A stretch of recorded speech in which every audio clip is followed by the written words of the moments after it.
Hello दोस्तों, एक बार फिर से आप सभी का स्वागत है आपके अपने YouTube channel study and success में।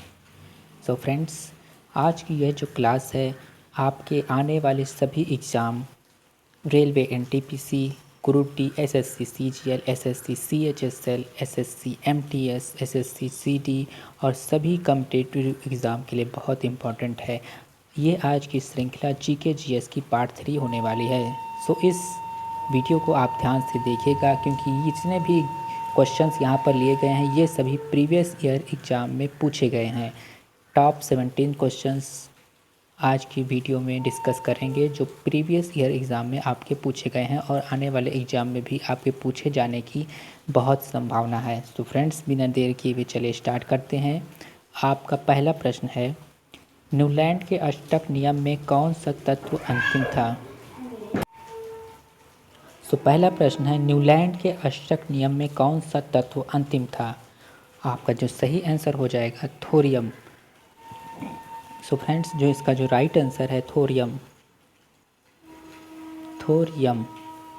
न्यूलैंड के अष्टक नियम में अंतिम जो तत्व था वह थोरियम था जिसका क्रमांक 56 था। ध्यान रखिएगा, ये परमाणु क्रमांक नहीं है, ये क्रमांक है, क्रमांक 56 था। ओके, नेक्स्ट क्वेश्चन है, न्यूलैंड का अष्टक नियम कब दिया गया था? न्यूलैंड का अष्टक नियम कब दिया गया था?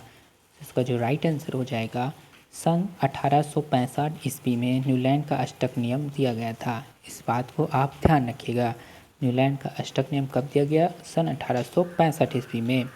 नेक्स्ट क्वेश्चन है, न्यूलैंड के अष्टक नियम में कुल कितने तत्व शामिल थे? फ्रेंड्स, जो इसका राइट आंसर है, न्यूलैंड के अष्टक नियम में 56 यानी कि 56 तत्व शामिल थे। इस बात को आप ध्यान रखिएगा।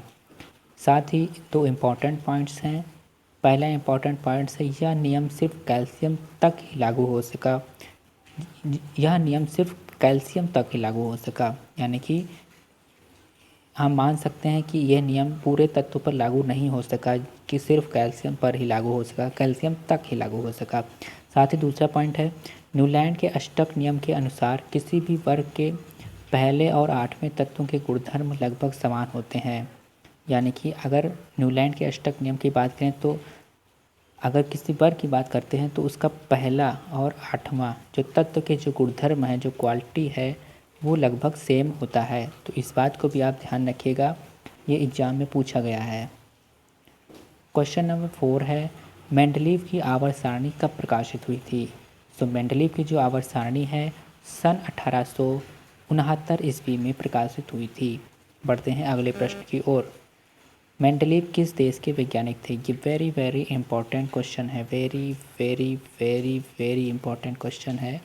मेंडलीव के किस देश के वैज्ञानिक थे? तो इसका जो सही आंसर हो जाएगा, मेंडलीव रूस के वैज्ञानिक थे। इसको आप ध्यान रखिएगा। बढ़ते हैं क्वेश्चन नंबर नेक्स्ट की ओर।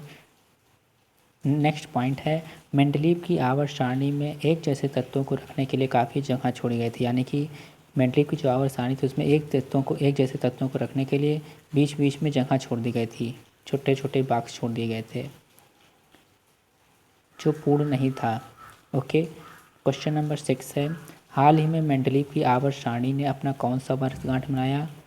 तो मेंडलीव की जो आवर्त सारणी है उसने हाल ही में 13वीं वर्षगांठ मनाया है। तो इस बात को आप ध्यान रखिएगा। बढ़ते हैं नेक्स्ट क्वेश्चन की ओर।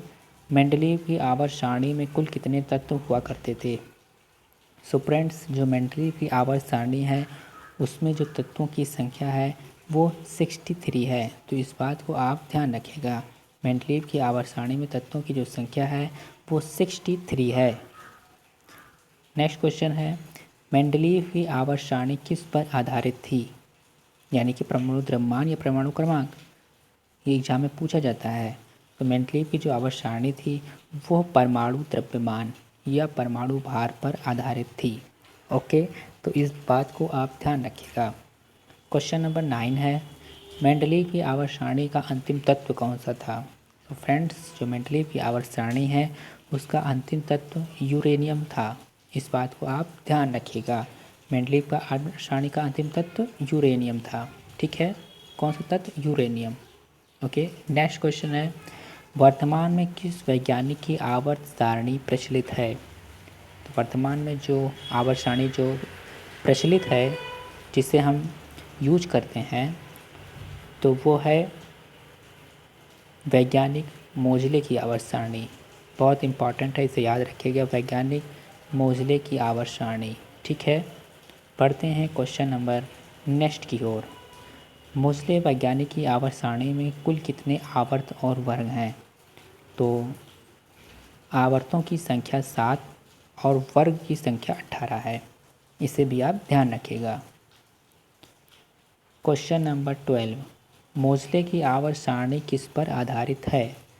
तो मोज़ले की जो आवर्त सारणी है वो परमाणु भार पर न होकर के परमाणु क्रमांक पर आधारित है। तो इसका जो राइट आंसर हो जाएगा परमाणु क्रमांक। ठीक है, साथ ही एक महत्वपूर्ण पॉइंट है, आधुनिक आवर्त सारणी जो मोज़ले की है वो लगभग पूर्ण है।